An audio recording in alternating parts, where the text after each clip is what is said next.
잘 알려진 이 아동 문학가가 있습니다. 그리고 이 분이 지난해 2025년이죠. 2025년도에 세계적인 그런 아동 문학가, 청소년 문학가에게 주는 상이 있습니다. 이제 일종의 그 아동 문학계의 노벨상으로 이제 불려지는 상이 있는데, 그게 이제 이렇게 줄여서 알마상 이렇게 얘기하는데, 알마상을 받은 것은 아니고 알마상 후보자로 이렇게 추천되기도 했던 분인데요. 이름이 고정욱 작가라고 하는 분입니다. 뭐 어린이들은 혹시 이분의 책을 한두 권 읽은 친구들도 있을지는 모르겠는데, 이분은 태어난 지 1년 만에 소아마비가 되어졌어요. 그래서 제대로 걸을 수 없는 1급 지체장애자가 됐죠. 그런데 지금 그분이 1960년생이니까 우리나라 나이로 65세, 66세 됐죠.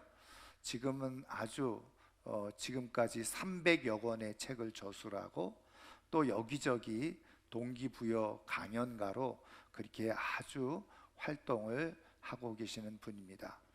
현재는 결혼을 해서 3남매를 두고 이렇게 잘 살아가고 있는데, 이분에게 어떻게 그렇게 지체 장애자로 이렇게 되어져서 그 삶을 아름답고 풍성하게 살아갈 수 있게 되었느냐 이렇게 물었을 때, 이분은 아주 분명하고 정확하게 이야기하기를 하나님의 은혜다 이렇게 고백을 하고 있다는 거죠. 그러면 이분에게 나타났던 이 하나님의 은혜가 무엇이냐? 이제 이분은 크게 두 가지를 이야기를 하는데, 하나는 좋은 부모님을 하나님께서 만나게 해주셨다 하는 고백이에요. 소아마비가 걸려서 이렇게 제대로 걷지 못하는 상황 가운데 있었을 때, 사실 아버지는 군인 장교였고 자기가 어린 시절에 월남전에 참전하고 있었기 때문에 직접적으로 이제 자기를 돌보는 일은 하지 못했는데, 이제 자기 어머니는 누구보다도 자기를 끔찍하게 사랑하고, 그리고 아주 헌신적인 수고를 아끼지 아니했다는 거죠. 그래서 초등학교가 집에서 한 500m 정도 떨어져 있었는데, 초등학교 6년 내내 어머니가 자기를 업어서 등하교를 시켜 주었다는 겁니다. 이제 우리는 생각할 때, 아니 그러면 휠체어라도 이렇게 밀고 가지, 그런 생각을 하기 쉬운데, 이분의 이야기에 따르면 자기가 어린 시절에는 휠체어 한 대가 자동차 한 대 값에 맞먹을 정도로 고가였다는 거죠. 그러니까 웬만한 사람들은 사실은 휠체어를 탈 수 없는 그런 상황이었다는 겁니다. 그런데 이제 뭐 목발을 짚고 다닐 수도 있지 않았겠나 생각하지만, 자기가 너무 어렵기 때문에 그것도 할 수 없어서 어머니가 자기를 업고 등하교를 시켜주었다는 거죠. 그런데 단 한 번도 지각과 결석을 한 적이 없다는 겁니다. 6년 내내 개근을 한 거죠. 근데 어머니가 그 정도만 한 것이 아니라, 혹여 어린아이들이 잘 모르고 자기 아들에게, 장애를 가지고 있는 아들에게 상처를 줄까봐 학교를 갈 때쯤이면 아이들에게 나누어 줄 간식도 준비해 가고, 친구들에게 나누어 줄 간식, 그리고 이제 추운 겨울날이 되어지면 따뜻한 보리차를 끓여 가지고 그렇게 학교에 같이 가져가서 아이들에게 따뜻한 보리차를 나눠주기도 하고, 그래서 이제 자신이 장애를 가지고 있다는 것 때문에 친구들 사이에서 이렇게 왕따, 따돌림 당하지 않도록 세심한 배려를 어머니께서 해주셨다는 거예요. 그래서 하나님의 은혜가 자기에게 어떻게 나타나고 부어졌느냐, 이렇게 헌신적이고 사랑이 많은 어머니 품속에서 자기가 성장하게 된 것, 이것이 바로 하나님의 은혜다 이렇게 고백을 한 겁니다. 두 번째는 뭐냐면, 중학교에 진학하게 되어지면서 더 이상 어머니가 자기를 업고 다닐 수가 없게 되어져서 이제 목발을 짚는 훈련을 하게 되어지고, 그래서 목발을 짚고 이제 중학교에 등교를 하게 되어졌다는 거죠. 그런데 이제 문제가 있어요. 두 발로 두 손으로 이렇게 목발을 짚고 그렇게 이제 하다 보니까 이 가방을 들 수가 없게 된 겁니다. 요즘이야 학생들이 다 백팩을 등에다 메고 이렇게 학교를 다녔지만 예전 분들은 아마 기억하실 거예요. 예전 가방 그런 가방이 아니었잖아요. 손에 들고 다녀야 되는 그런 가방이었으니 가방을 들 수가 없는 거예요. 그런데 이제 학교에 갔더니 그 학교 선생님이 반 선생님이 한 명을 지목을 해가지고 같이 등하교를 하면서 가방을 들어주도록 그렇게 했다는 겁니다. 그러니까 처음에는 그냥 학교 선생님의 지시에 의해서 그렇게 했지만 이제는 2학년이 되고 3학년이 되고 고등학교 3년 또 대학교, 대학원까지 그렇게 자발적으로 자기를 도와서 가방을 들어주는 친구들이 생겨나게 되어졌다는 거예요. 그런데 여러분 생각을 해보세요. 등교할 때, 하교할 때 이렇게 가방을 들어주고 옆에 함께 걸어가고 함께 많은 시간을 갖다 보니까 친구들이 다 아주 친한 절친이 되어지는 그런 일이 일어나게 되어졌다는 거죠. 그래서 자기가 국문학과를 졸업하고 그리고 이제 책을 쓰는 데 있어서 많은 다양한 소재들이 어디로부터 왔느냐? 이 친구들과 함께하는 시간 속에서 친구들과 대화 속에서 이런 아이디어가 만들어지고 글에 대한 소재가 만들어져서 그것으로 아주 좋은 작품들을 많이 쓸 수 있게 되어졌다는 거죠. 그래서 이분이 고백하기를 하나님께서 자기에게 주신 가장 크고도 중요한 은혜 중에 하나가 뭐냐? 자기 인생에 좋은 친구들을 붙여 주셨다는 거예요. 여러분, 우리는 하나님의 인도함을 받고 하나님의 은혜 속에서 우리의 삶이 아름답게 또 좋은 모습으로 살아가기를 원하잖아요. 그럼 하나님은 우리에게 어떻게 은혜를 베푸시고 어떻게 우리의 삶을 인도해 주시느냐? 하나님이 우리의 삶을 아름답게 인도해 주시는 중요한 방법 중에 하나가 뭐냐? 좋은 친구를 만나게 하시고 좋은 친구를 붙여 주신다는 거예요. 여러분, 하나님께서 붙여 주시는 좋은 친구가 있다고 하는 것은 내가 삶을 살아가는 데 있어서 가장 큰 축복 중에 축복이요, 은혜 중에 은혜일 수가 있는 거예요. 저는 우리 사랑하는 모든 성도님들, 오늘 교회학교 친구들, 청소년들, 우리 청년들이 있지만 인생을 살아가면서 정말 하나님께서 붙여주시는 진짜 좋은 친구들을 통해서 하나님의 인도함을 받고 하나님의 은혜 속에 복되게 살아갈 수 있기를 주님의 이름으로 축원합니다. 그러면 하나님께서 붙여주시는 진짜 좋은 친구는 어떤 친구인가? 오늘 우리가 읽은 말씀 속에서 한번 찾아보면요, 오늘 우리가 읽은 말씀은 저 다니엘이 기록한 내용인데, 우리가 알고 있는 것처럼 주전 605년에 이 다니엘이 이 바벨론의 침공을 받아가지고 사실은 볼모로 1차 포로로 바벨론에 끌려가게 되어지죠. 근데 이제 본인만 끌려간 게 아니라 그 주변에 있는 다른 친구들도 함께 이제 끌려가게 되어졌는데, 그 바벨론 제국에서 생활하면서 있었던 내용들을 기록해 주고 있고, 거기서 하나님의 역사가 어떻게 나타나는지를 기록해 준 게 이 다니엘서인데, 오늘 우리가 읽은 저 말씀의 내용은 이런 내용입니다. 사실은 이제 1절부터 보아야 되지만, 이 바벨론 제국을 통치하던 느부갓네살 왕이 있었는데요, 이 왕이 어느 날 자다가 꿈을 꾼 거예요. 근데 오늘 우리가 읽진 않았지만 그 기록에 보면 그 꿈을 꾸고 번민이 생겼다는 거예요. 뭔가 괴롭고 답답하고 그냥 마음이 편치 않은 그런 상황 가운데 있었던 거죠.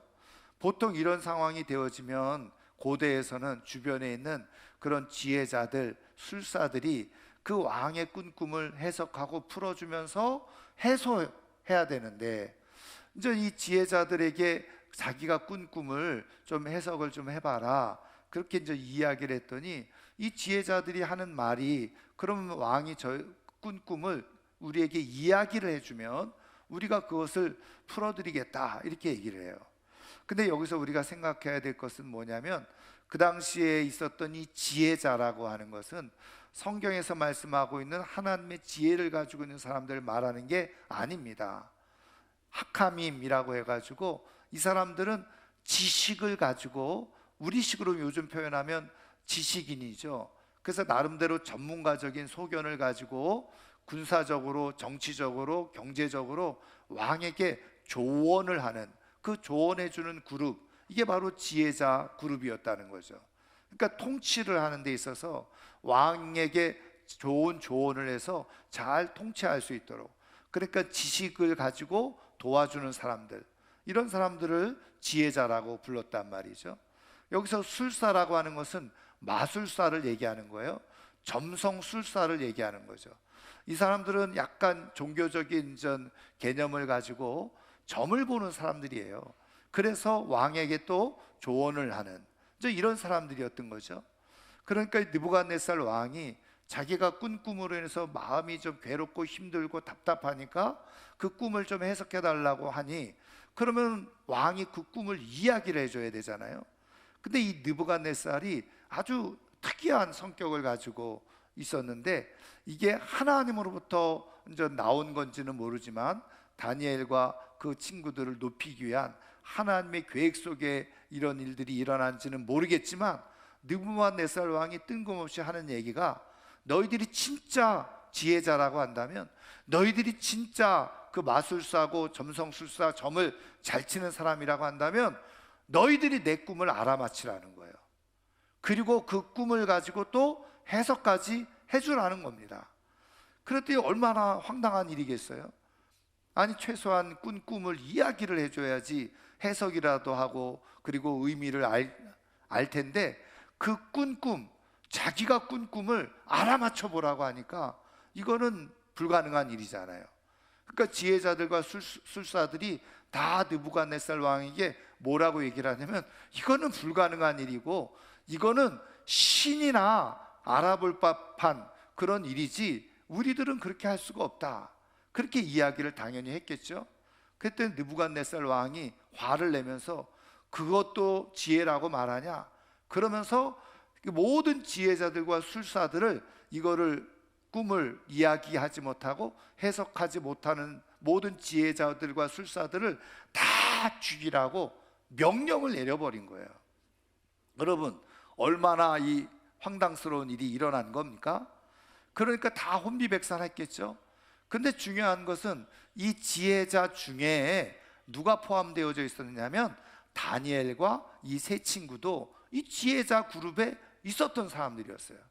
그러니까 이 소식이 당연히 다니엘에게도 들려졌겠죠. 그래서 다니엘이 이 소식을 듣고는 바로 왕 앞에 나가서 우리에게 시간을 조금 달라, 이렇게 이제 요청을 한 겁니다. 그리고는 집으로 돌아왔어요.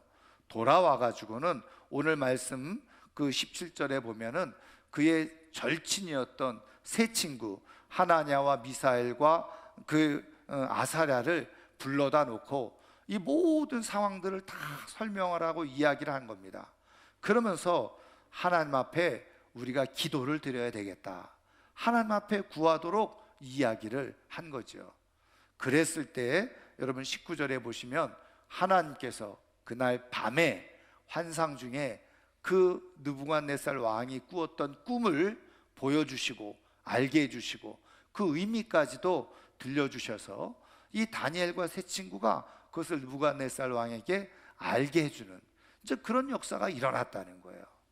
여러분, 이 스토리 속에서 우리가 한 가지 하나님께서 말씀해 주시려고 하는 것이 있는데, 그것이 이제 뭐냐 하면, 여러분, 이 다니엘이 지금 이 엄청난 이 이야기를 들었을 때 이 다니엘이 돌아와서 세 친구를 불렀다는 거예요. 그리고 세 친구와 더불어서 함께 하나님 앞에 기도를 드렸는데, 여러분, 굳이 이 다니엘이 이 세 친구를 불러서 함께 기도할 필요가 있었느냐는 거예요. 여러분, 왜 그러냐면 한번 생각을 해봐야 될 게 뭐냐면, 여러분, 우리가 1장, 지금 2장 말씀을 보았지만 1장을 우리가 읽어보면 다니엘이 얼마나 하나님 앞에 믿음을 가지고 있는 사람이고, 그래서 하나님 앞에 결단하고 뜻을 정하고 하나님의 뜻을 이루려고 했던 사람이었잖아요. 그래서 하나님께서 그걸 기쁘게 여기시고 하나님의 지혜를 부어주셨다는 거예요. 그리고 모든 학문을 통달하게 할 수 있는 능력도 주시고, 그리고 심지어는 꿈과 환상까지도 다 해석할 수 있는 능력을 이 다니엘에게 주셨다는 거예요. 여러분, 그렇다고 한다면 다니엘은 대단한 하여튼 하나님의 지혜자로 능력의 사람 아니겠어요? 여러분, 그렇다고 한다면 생각을 해보세요. 지금 느부갓네살 왕이 이렇게 모든 지혜자들과 술사들을 죽이라고 이렇게 명령을 내렸고, 그리고 그 말을 듣고 집으로 돌아오는 사이에 여러분, 다니엘은 어떤 생각을 했을까요? 여러분, 다니엘은 말씀드린 것처럼 충분히 하나님으로부터 자기에게 이 모든 꿈과 그리고 내용들을 알려주실 거라고 하는 생각을 가졌을 거예요. 그러면 어떻게 합니까? 여러분, 우리가 다니엘서를 읽어보면 다니엘이 말이죠, 매일 하루에 3번씩 동쪽을 향해서, 예루살렘을 향해서 문을 열어놓고 정해진 기도의 시간이 있었다고 했잖아요. 혼자 기도하는 시간이 있었어요. 그렇다고 한다면 다니엘처럼 뛰어난 그런 영적 능력을 가지고 있는 사람이었다고 한다면 혼자 똑같이 골방에 가서 하나님 앞에 기도해도 하나님은 다니엘에게 얼마든지 그 꿈의 내용도 알려주시고 해석할 수 있도록 하나님께서 도와주셨을 거예요. 근데 여기서 중요한 사실은 뭐냐면, 다니엘이 굳이 번거롭게 이렇게 친구들을 다 불러 모아놓고 모든 내용들을 자초지종을 다 설명을 하면서 왜 함께 기도하기를 요청했느냐는 거예요. 얼마든지 혼자 기도해도 하나님으로부터 충분히 응답을 받고 은혜를 받을 수 있는 기도의 능력자였음에도 불구하고 왜 번거롭게 친구들까지 다 불러놓고 그렇게 기도를 요청하고 함께 기도를 드리게 되어졌다는 거죠. 여러분, 뭐 다니엘이 기도의 능력이 없어서 그랬겠습니까? 아니면 자기가 부족해서 그냥 친구들의 도움을 받기 위해서 그랬을까요? 그렇지 않았을 거예요.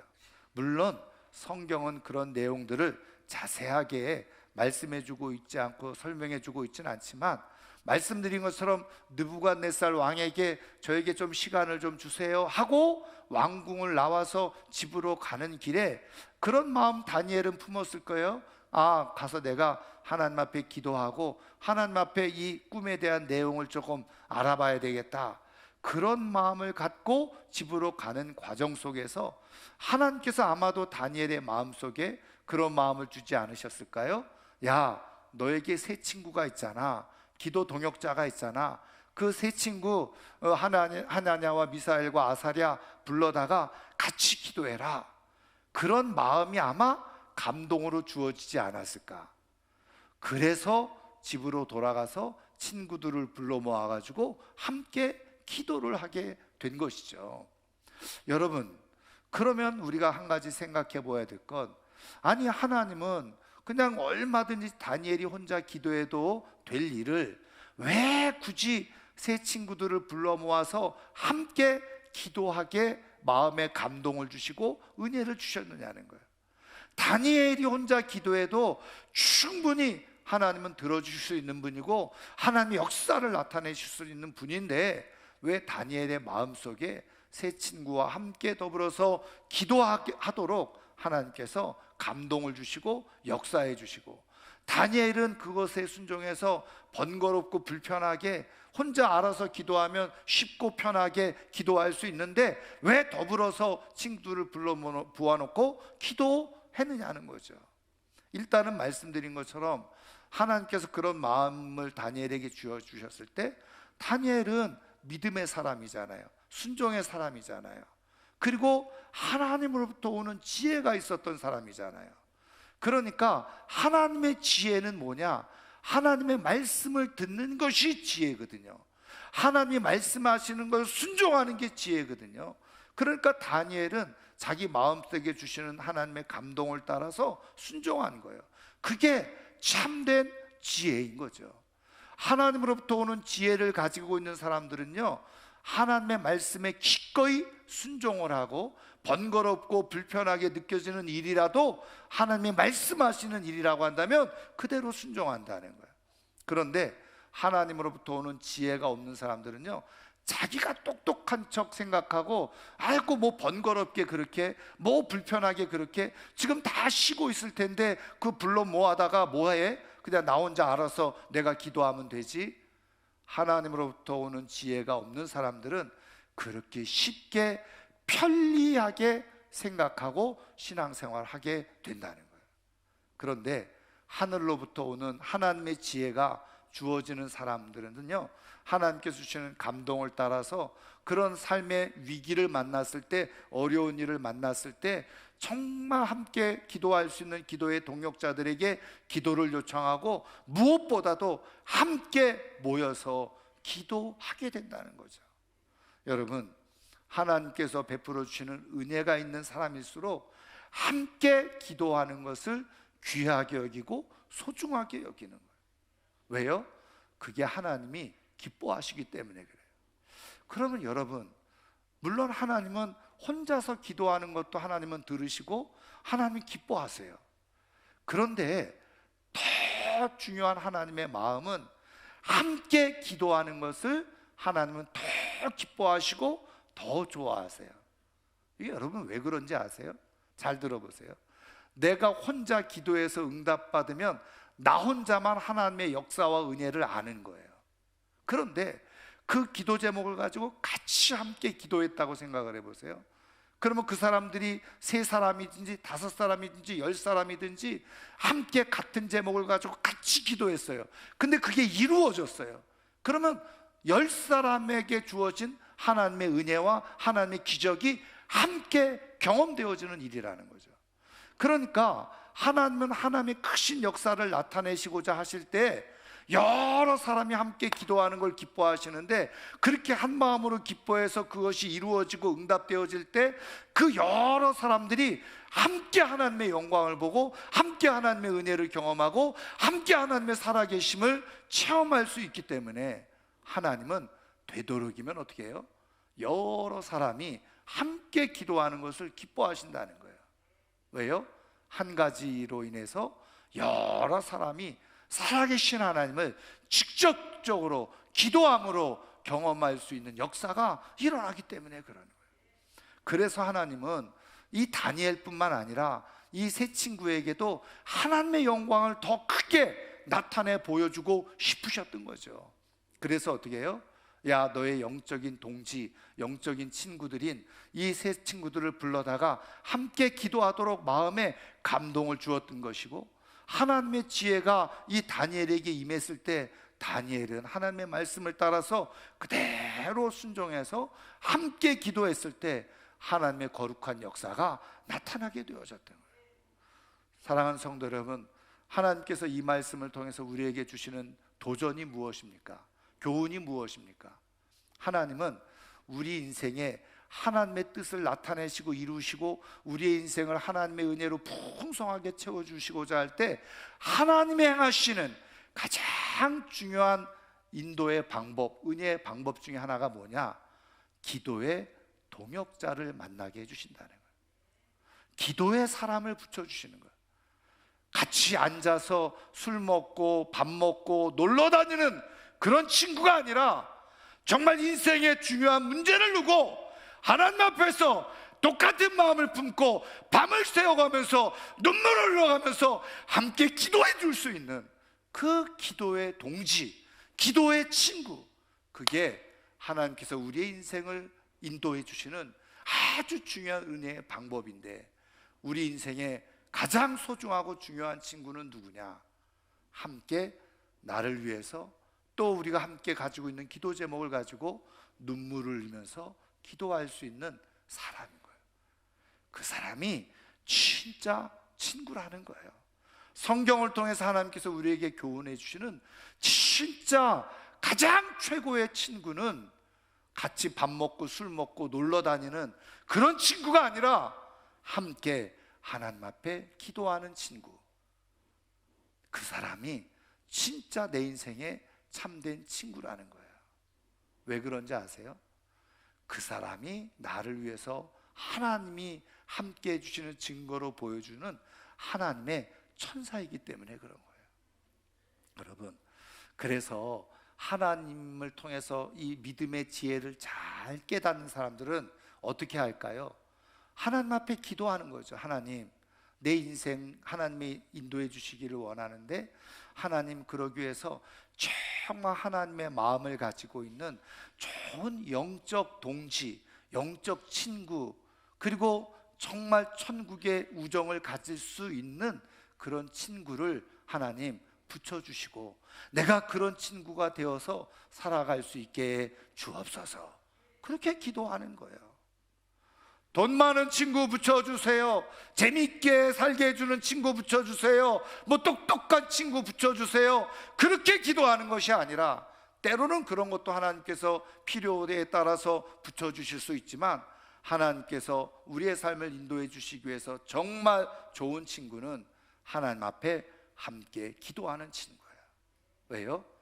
그럴 때 하나님이 역사하시기 때문에, 그럴 때 하나님이 응답하시기 때문에.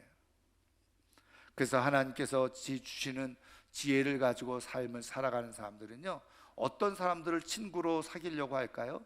당연히 여러분, 이 말씀드린 것처럼 하나냐와 미사엘과 아사랴, 이 세 친구들도 영적인 친구들이었잖아요. 풀무불에 들여보내질 때 그들이 그대로 목숨을 걸고 풀무불에 들어가잖아요. 그때 하나님께서 그들과 함께 하셔서 그 풀무불 속에서도 하나님께서 지켜주시는 놀라운 은혜의 역사가 일어나게 되어지잖아요. 여러분, 이 세 친구도 기도의 사람이었고 영적인 사람이었고 하나님의 사람이었어요. 그래서 함께 기도했을 때 하나님의 역사가 나타나게 되어집니다. 여러분, 예수님을 우리가 보면요, 예수님은 하나님의 아들이시잖아요. 혼자 기도해도 충분히 되실 분이잖아요. 그런데 예수님에게도 친구가 있었다는 걸 아세요? 요한복음 11장에 읽어보면 예수님의 절친이었던 나사로가 있었잖아요. 여러분, 예수님도 친구가 있었어요. 그런데 성경을 보면 아주 특이한 내용이 하나 나오는데요, 누가복음 22장을 읽어보면 예수님께서 늘 아시는 것처럼 홀로 기도하는 시간들이 많이 있었어요. 그런데 겟세마네 동산 마지막에 기도하러 가실 때는 제자들을 데리고 가시면서 너희들도 기도해라. 근데 그때 기도하라고 말씀하신 것은 사실은 자신들을 위해서 기도하라는 의미가 거기에 담겨져 있는 거죠. 그런데 성경 누가복음에만 기록되어진 아주 특별한 기록이 있는데, 예수님께서 겟세마네 동산에서 기도하실 때요, 성경은 이렇게 말씀해 주고 있어요. 누가복음 22장 43절에 보면 천사가 하늘로부터 예수께 나타나 힘을 더하시더라. 그러니까 예수님이 하나님의 아들이신데 얼마든지 여러분 성경을 읽어보면 하나님과 충분한 소통을 통해서 하나님의 말씀을 듣고 나는 아버지께서 말씀하신 대로 행한다, 그러면서 많은 능력과 기적을 행하면서 역사하셨던, 일하셨던 그 예수님이신데, 여러분, 천사가 나와서 도우면 얼마나 돕겠습니까? 근데 왜 누가복음에는 굳이 이 말씀을 기록해 놓으셨냐는 거죠. 여러분, 어떤 의미가 있습니까? 예수님에게 도움이 필요하다, 그런 의미로 천사가 와서 힘을 더해 준 겁니까? 예수님에게 도움이 필요했을까요? 뭐 필요할 수도 있었겠지만 예수님이 필요한 분은 아니었어요. 그러면 이 메시지 의미는 뭐냐? 이거예요. 예수님은 도움이 필요 없는 분이었음에도 불구하고 하나님 아버지께서 어떻게 해요? 천사를 내려보내서 그 기도하는 아들 예수님하고 함께 있게 하셨다는 거죠. 그 사인은 뭐예요? 바로 하나님 아버지가 기도하는 아들 예수님과 함께 하고 있다고 하는 중요한 사인이 뭐예요? 기도의 천사를 붙여주셨다는 거예요. 여러분, 기억하세요. 오늘 하나님께서 내 삶을 인도하시기 위해서 하나님이 우리 가운데 역사하시는 아주 중요한 방법은 뭐냐? 기도의 천사를 붙여주시는 거예요. 근데 그 기도의 천사가 눈에 보이지 않는 영적인 존재일 수도 있지만, 그러나 누굽니까? 바로 함께 기도하는 기도의 사람들이에요. 여러분, 그런 의미에서 성경을 읽어보면요, 진짜 불행한 사람이 누군지 아세요? 평생 예수 믿고 교회 다니면서 나와 함께 기도해 주는 기도의 친구가 없는 사람이에요. 그런 사람들은 하나님이 자신의 삶을 인도해 주시는 것을 깊이 깨닫지 못하고 경험하지 못하고 인생의 문제를 돌파하기가 어려운 사람들이라. 하나님은 우리의 인생의 위기를 만났을 때, 어려움을 만났을 때, 좋은 일을 만났을 때 함께 그것을 나누고 기도하고 기뻐하고 좋아해 줄 그런 좋은 영적 친구들을 우리에게 붙여주시는데, 그런 사람이 없다? 그건 불행한 일인 거예요. 저는 우리 청소년들, 우리 청년들 앞으로 살아갈 인생이 많이 있는데, 여러분들의 인생을 하나님의 뜻 가운데 정말 제대로 복된 인생을 살아가려고 하면 나를 재밌게 하고 게임같이 하는 친구들보다 함께 기도해 줄 수 있는 친구들을 만나고 찾고, 그런 친구들을 만나기를 주님의 이름으로 축원합니다. 그게 내 삶을 풍성하게 하고 하나님의 능력을 경험하면서 살아가게 하는 비밀인 거예요. 여러분, 하나님께서 우리들에게요, 좋은 하나님의 역사들을 그래서 이끌어 주시고 만들어 주시고자 할 때 하나님은 어떻게 하신다는 거예요? 그런 함께 기도할 수 있는 자리로 자꾸 부르시는 거예요. 왜? 더불어서 함께 기도하는 것을 하나님은 너무 기뻐하시거든요. 거기에 역사가 있고 거기에 기도의 동지를 만날 수 있기 때문에 그래요. 그런 의미에서 하나님께서 천사를 통해서요, 하나님은 기도의 사람들 통해서 우리 한번 같이 기도합시다, 우리 셀에서 함께 기도합시다, 기도회가 있으니까 한번 같이 기도합시다. 여러분, 이 초청은 그 사람의 개인의 생각에서 나온 초청이 아니에요. 하나님께서 내 인생을 보호해 주시고 지켜주시고 더 풍성케 해주시기 위한 하나님의 초대예요. 내가 너에게 관심을 가지고 있어, 내가 너와 함께하고 있어, 내가 너를 도와주려고 해. 그러니까 기도의 자리로 하나님께서 부르시는 거예요. 기도의 천사를 붙여주셔서. 그런데 그걸 거절해. 나 시간이 없어요, 난 바빠요, 추워서 못하겠어요, 더워서 못하겠어요, 지금 내가 할 일이 많아요, 몸도 괴로워요. 여러분, 그리고 나서 이런 사람들은 뭐라고 하나님 앞에 하소연을 하는지 아세요? 하나님은 왜 나를 안 도와주세요? 왜 내 삶을 이렇게 힘들게 하세요? 하나님께서 도와주시려고 기도의 자리로 오라고 하고, 기도의 자리에 초청하고, 기도의 천사를 붙여주고, 기도의 동역자를 붙여주시려고 할 때는 다 거절해버리고, 하나님, 나는 왜 이렇습니까? 하나님이 인도해 주시고 함께 해주시는 사인을 나타내 보여주시는데 자기가 다 차버리고 거절해버리고, 나는 왜 이렇습니까? 하나님, 나한테는 왜 은혜를 부어주지 않습니까? 여러분, 하나님이 보실 때 얼마나 답답하고 가슴 아프시겠어요? 도와주려고 부를 때는 다 바쁘다고, 할 일 많다고 다 거절해 놓고는, 그리고서 하나님 앞에 불평을 하고 원망을 한다면 얼마나 불행한 인생이겠어요?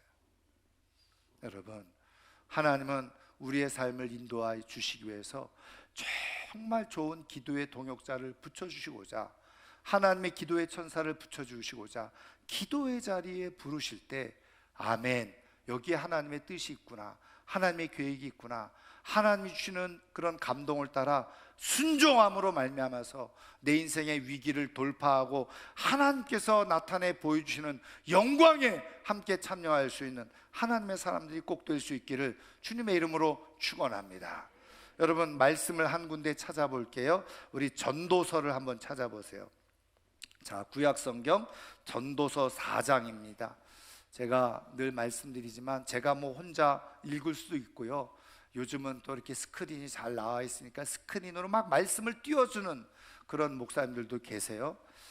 그런데 제가 이거는 염려인지 몰라도 이 가운데는 우리 지금 열심히 리딩지어서 잘 성경을 읽고 성경책을 펴보는 분들도 있지만 일주일 내내 성경책 한 번도 안 펴보는 우리 친구들도 분명히 있을 거예요. 그래서 주일날이라도 성경책 한번 펴봐야죠. 자, 전도서 952페이지입니다. 구약성경 952페이지 찾으셨죠? 4장 9절부터 12절 우리 한번 다 같이 한번 읽겠습니다. 두 사람이 한 사람보다 나음은 그들이 수고함으로 좋은 상을 얻을 것임이라. 혹시 그들이 넘어지면 하나가 그 동물을 붙들어 일으키려니와 홀로 있어 넘어지고 붙들어 일으킬 자가 없는 자에게는 화가 있으리라. 또 두 사람이 함께 누우면 따뜻하거니와 한 사람이면 어찌 따뜻하랴. 한 사람이면 패하겠거니와 두 사람이면 맞설 수 있나니 세 겹줄은 쉽게 끊어지지 아니하느니라. 할렐루야, 할렐루야. 하나님께서 우리의 인생을 아름답게 살아가게 하시는 아주 중요한 지혜, 하나님께서 행하시는 인도의 방법 뭐예요? 홀로 살아가지 않도록, 홀로 신앙생활하지 않도록 하신다는 거예요. 두 사람이 함께 수고함으로 좋은 상을 받느니라. 그러면서 여러분 10절 보세요. 그들이 넘어지면 하나가 그 동물을 일으켜줘. 그런데 보세요, 홀로 있어서 넘어지고 붙들어 일으킬 자가 없는 자에게는 뭐예요? 화가 있으리라. 여러분, 이게 저주까지 할 일은 아닌 것처럼 보여지잖아요. 그런데 하나님은 전도서 기자를 통해서 말씀해 주시려고 하는 게 뭐예요? 그런 사람들은 홀로 잘 있는 것처럼 보이지만 그것 자체가 이미 화가 있다는 거예요. 왜요? 넘어지면 일으켜 줄 사람이 없기 때문에. 그래서 11절 12절 두 사람이 함께 협력하면 마치 삼겹줄과 같이 되어져서 끊어지지 아니하느니라. 끝까지 하나님의 은혜를 함께 누리면서 함께 끝까지 살아가는 믿음의 능력들을 가지고 살아갈 수 있는 비밀이 뭐냐? 함께 할 수 있는 기도의 사람, 기도의 친구가 있는 것이에요. 그래서 여러분, 가장 사실은 어떻게 보면 불쌍한 사람은 어떤 사람인지 아세요? 평생 교회 다니고 예수 믿는데 내가 기도 제목을 말할 수 없는 사람, 그러니까 말할 친구가 없는 그런 사람. 성경 표현대로 하면 진짜 불쌍한 사람이에요. 여러분, 그래서 하나님은, 우리 주님은 교회를 세우셔서 교회 공동체에서 조금 생각도 다르고 마음도 다르고 삶의 상황도 다르지만 함께 기도의 천사들을 붙여주셔서 기도하게 하시고 그 끝까지 기도의 삶을 살아가도록 하나님께서 역사하시고 말씀하신 거죠. 여러분, 셀에 모여서 기도하세요. 기도의 친구들을 만나세요. 기도의 친구들을 세우세요. 그게 내 삶을 풍성하게 하고 아름답게 하고 능력 있게 하는 삶의 비밀인 것을 믿으시기를 주님의 이름으로 축원합니다. 여러분, 우리 감리교회 창시자인 요한 웨슬레 너무나도 잘 아시잖아요. 세계적인 목회자, 부흥사였었잖아요. 근데 여러분, 이 요한 웨슬리가 이렇게 세계적인 그런 부흥사가 되는 모든 과정 속에서 보면요, 함께 기도했던 기도의 사람들이 있었다는 거예요. 여러분, 요한 웨슬리는 하루에 2시간 이상씩 늘 기도하는 사람이었는데 그 가운데 어떻게 해요? 함께 기도하는 동역자들이 많이 있었다는 거예요. 여러분, 요한 웨슬리가 처음 이렇게 목사로 부름을 받아가지고 선교 사역을 감당할 때는 언제였느냐? 그가 옥스퍼드 대학교 들어갔어요. 그리고 함께 그 기도의 동지들이 모였어요. 그래서 만들어 놓은 게 자기의 동생인 찰스 웨슬리와 더불어서 함께 홀리 클럽을 만들어요. 기도하는 모임을 만든 거예요. 대학에 들어가서 기도하는 모임을 만들었어요. 그래서 함께 기도하다가 하나님의 소명을 받았어요. 그래서 학교를 졸업하고 미국에 가서 복음을 전하는 일을 하게 되어졌죠. 근데 여러분, 그럼에도 불구하고 이 웨슬리가요, 그 미국에서 복음 전하는 선교를 실패를 하게 되어져요. 아무 열매를 얻지 못하는 거예요. 그래서 실망한 채로 다시 영국으로 돌아오게 되어지는데요.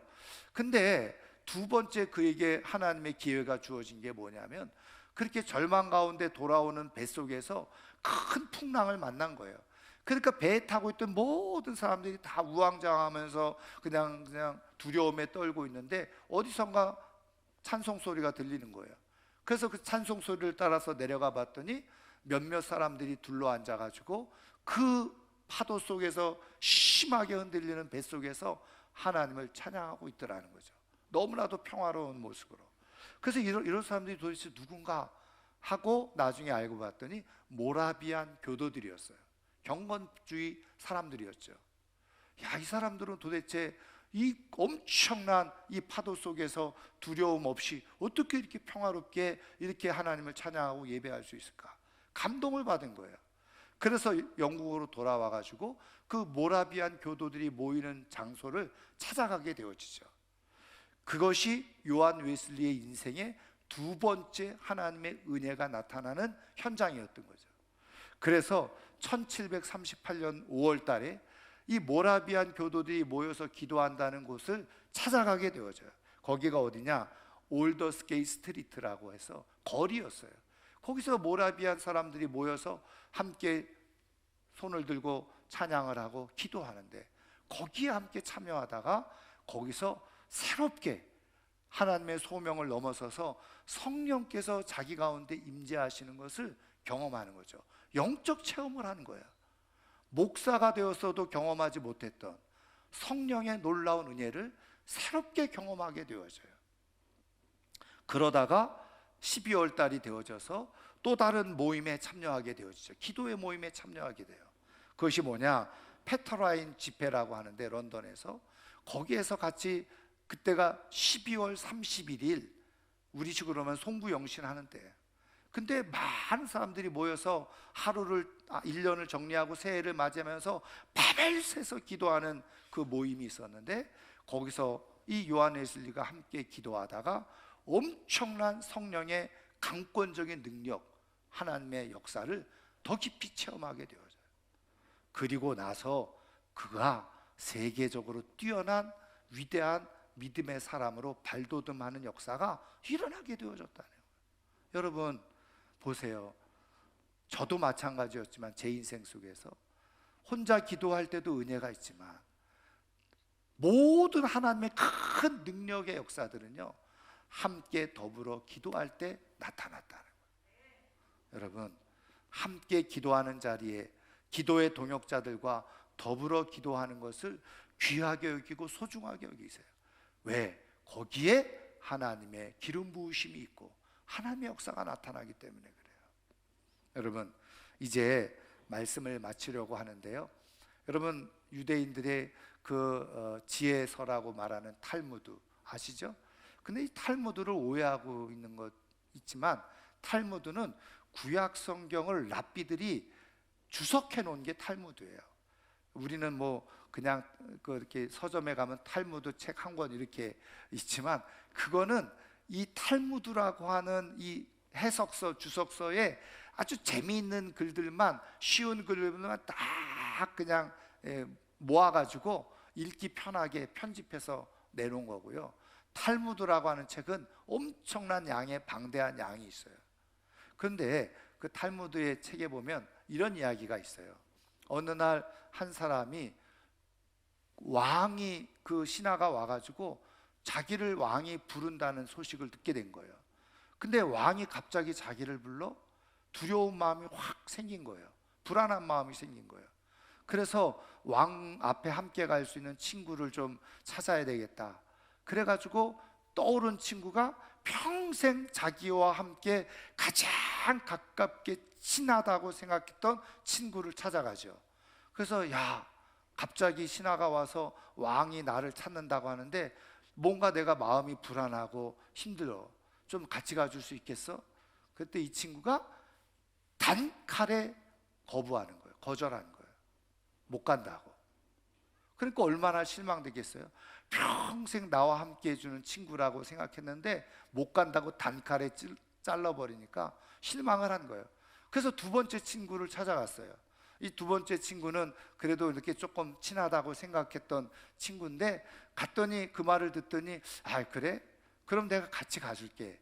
그렇지만 내가 왕궁 앞에까지는 갈 수 있지만 왕 앞에까지 같이 가는 거는 조금 그렇다. 그러면서 그렇게 이야기를 하더라는 거죠. 그러니까 좀 안 되겠다 싶어서 세 번째 친구를 찾아간 거예요. 근데 이 세 번째 친구는 평상시에 별로 잘 관계도 하지 않아. 그리고 잘 드러나지도 않는 그런 친구였어요. 그래도 어떻게 합니까?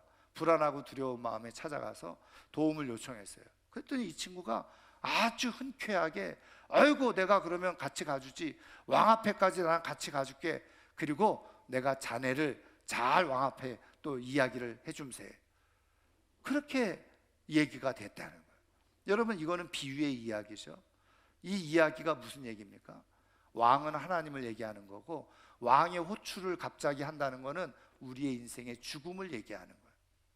그런데 그 죽을 때에 왕 앞에 같이 끝까지 갈 수 있는 친구가 누구냐? 첫 번째, 단칼에 거절했던 친구는 재물이라는 거예요. 재산. 아무 소용없다는 거예요. 죽을 때 도움 아무것도 안 된다는 거예요. 두 번째, 친구, 세상 친구, 사람 친구, 혹은 친척, 이웃 얘기하는 거예요. 같이 가줄 수 있는 것처럼 보이지만 왕 앞에까지, 하나님 앞에까지는 서지는 못해. 그러면 셋째 친구는 뭐냐? 이건 탈무드 얘기니까 선행이라는 거예요. 선행. 좋은 일을 하는 거는 끝까지 하나님 앞에 같이 가져갈 수가 있다는 얘기겠죠. 근데 여러분, 저는 이 이야기를 조금 바꾸어서 우리가 하나님 앞에 끝까지 같이 갈 수 있는 최고의 친구는 누구예요? 우리 주님이시죠. 그리고 그 주님의 형상을 담고 나와 함께 끝까지 기도했던 사람, 그 사람이 끝까지 나와 함께 주님 앞에 설 수 있는 작은 내 인생의 영웅이자 천사가 되는 거예요. 사랑하는 성도 여러분, 진정한 친구는 누구입니까? 진정한 영적 동역자는요, 하나님이 보내신 기도의 천사죠. 그래서 함께 기도하고 위기를 돌파해서 내 인생의 위기를 축제로 함께 바꾸어주는 친구, 그 사람이 진짜 내 인생의 참 친구인 거예요. 여러분, 세상은요, 네가 즐길 수 있는 친구들을 찾아다니라고, 너를 즐겁게 해주는 친구들을 찾아다니라고 다 세상은 그렇게 얘기를 해요. 그런데 하나님은 성경을 통해서 우리에게 어떤 친구를 찾으라고 말씀하세요? 내 인생의 위기의 순간에 함께 기도해서 그 문제를 함께 풀고 돌파하고 하나님 앞에 끝까지 함께 할 수 있는 친구, 천국 우정을 가지고 있는 친구를 사귀라고 말씀하고 있어요. 오늘 이 아침에 나온 우리 사랑하는 모든 성도님들, 정말 다니엘에게 이 세 친구, 함께 기도했던 친구가 있었던 것처럼, 그래서 위기를 함께 돌파하고 하나님의 영광을 함께 누렸던 것처럼, 함께 기도하는 친구들을 찾고 두고 하나님이 보내주실 때 아멘 잘 받아서 그런 친구들을 통해서 하나님이 인도하시는 아름다운 삶으로, 또 하나님이 주시는 영원까지 상받는 삶으로 살아가는 하나님의 사람들 되기를 주의 이름으로 축원합니다. 축원합니다. 오늘 말씀을 생각하면서 이 시간 함께 같이 찬양하고 기도하기를 원합니다. 주 품에 품으소서. 우리가 함께 기도할 때 주님의 품에 품어지는 그런 은혜가 있을 줄 믿습니다.